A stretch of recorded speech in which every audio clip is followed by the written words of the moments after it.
बिस्मिल्लाहिर्रहमानिर्रहीम, अस्सलाम वालेकुम। आज मैं आपको बकरा ईद के हवाले से ही एक नई और बहुत मज़ेदार रेसिपी रिमझिम सीख कबाब बनाना सिखाऊंगी, जो कि बिल्कुल मुख्तलिफ कबाब होंगे। और हर ईद पर यही सवाल होता है कि कुछ मुख्तलिफ बनाया जाए जिससे घर वाले और मेहमान भी खुश हों। तो इसी हवाले से ईद की स्पेशल रेसिपी रिमझिम सीख कबाब बनाने के लिए मैं ले रही हूँ बीफ का कीमा 1 किलो और 4 टेबलस्पून मक्खन। और अगर आप बहुत जूसी, सॉफ्ट और मज़ेदार कबाब बनाना चाहते हैं तो आप इसमें बीफ का ही 200 ग्राम फैट डालीजिएगा। मेरे घर वालों को बीफ फैट पसंद नहीं है, इसलिए मैं बीफ फैट की जगह मक्खन का इस्तेमाल कर रही हूँ।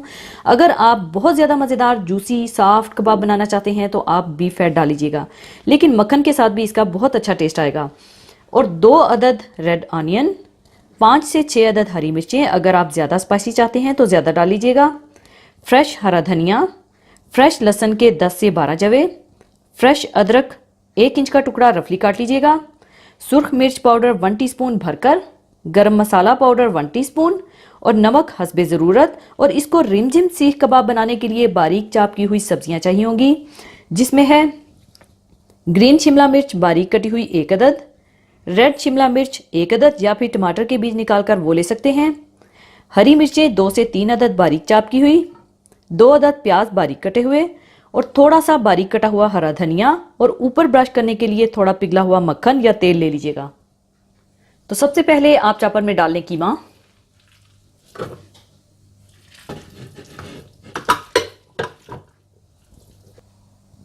और इसमें डाल दें प्याज,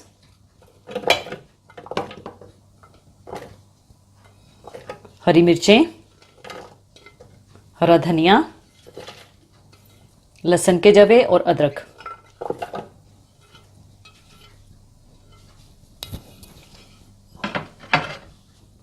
सुर्ख मिर्च पाउडर, नमक,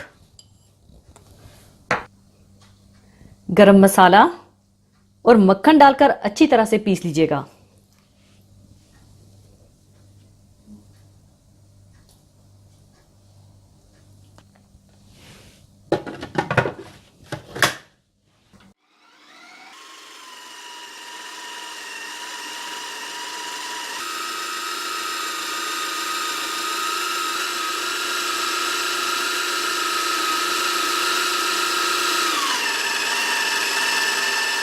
अच्छी तरह कीमा पीसने के बाद सारी सब्जियों को मिक्स करके रख लें। इसके बाद थोड़ा हाथ पर पानी लगाकर कीमे को सीखों पर लगा लें।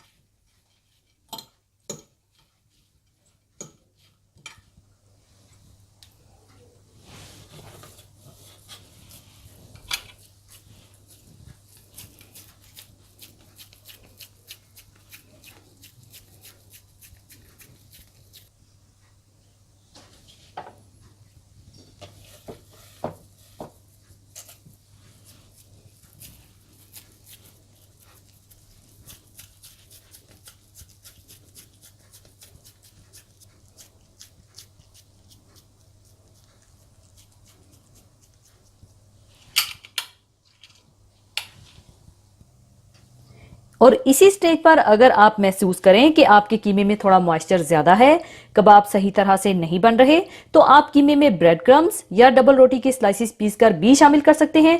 और इसके बाद कबाबों पर थोड़ा पानी लगाएं और सारी सब्जियां लगाकर दबा दें ताकि सब्जियां अच्छी तरह से फिक्स हो जाएं।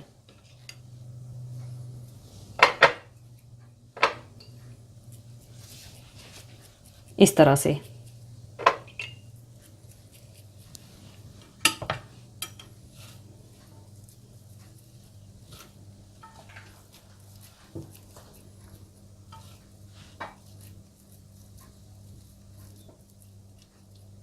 और इसी तरह से आप सारे कबाबों पर सब्जियां लगा लें।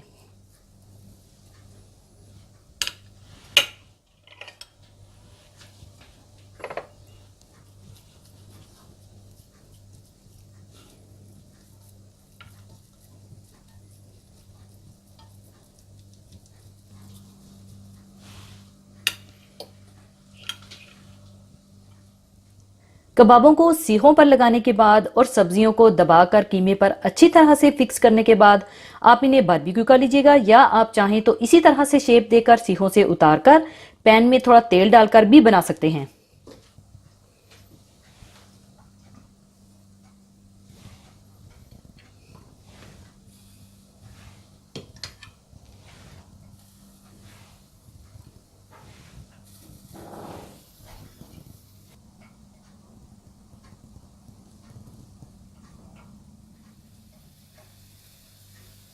थोड़ा सा पकने के बाद ऊपर आप तेल या मक्खन लगा लें।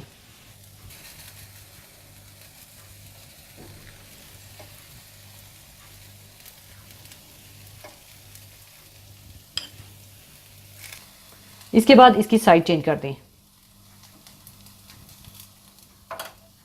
पकने के बाद आप इन्हें उतार लीजिएगा और बाकी सारे कबाब भी इसी तरह से बना लीजिएगा।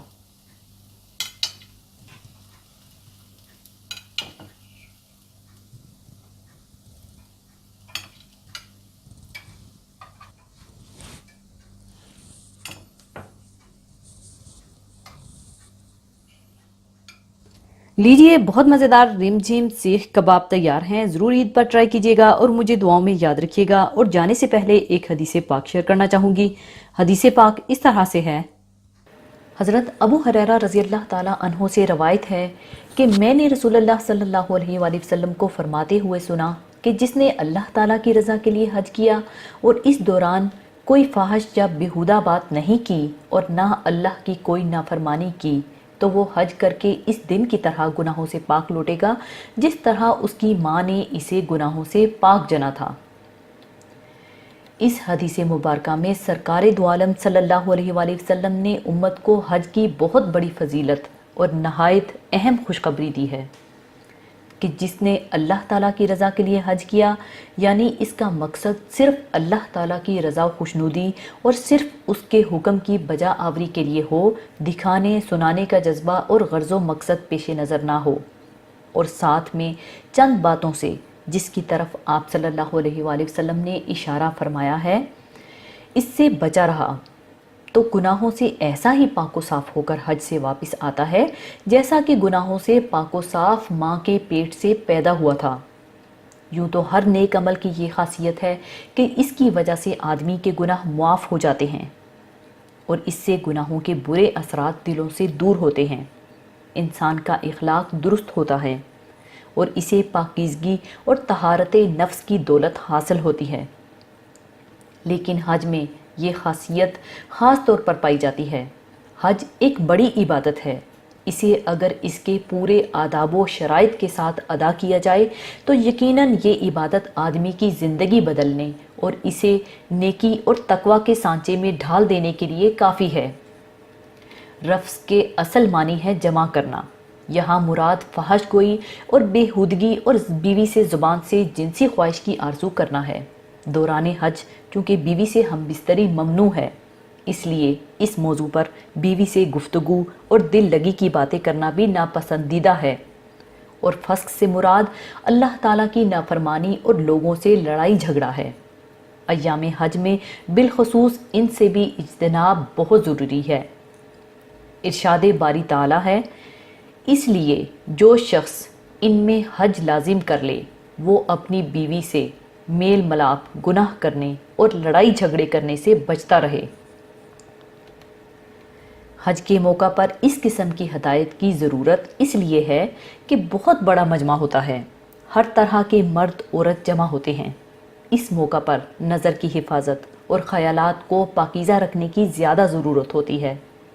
जैसा कि आप सल्लल्लाहु अलैहि वसल्लम ने एक नौजवान को हिज्जतुल विदा के मौका पर यौम अरफा के दिन इस चीज़ की तरफ ख़ास तवज्जो दिलाई।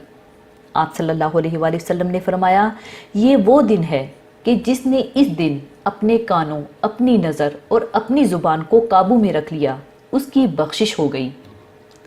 रूए ज़मीन पर अहले इस्लाम का इतना अजीम इज्तिमा जिसमें मुख्तलिफ़ मुल्कों, मुख्तलिफ़ रंगो नस्ल के मर्द, औरत, बूढ़े, जवान, कंवारे और शादीशुदा हर तरह के लोग जमा होते हों, सवाए मैदान अरफात के कहीं नहीं होता। इसलिए नज़रों के बहकने के ख़तरात भी यहाँ बहुत ज़्यादा हैं।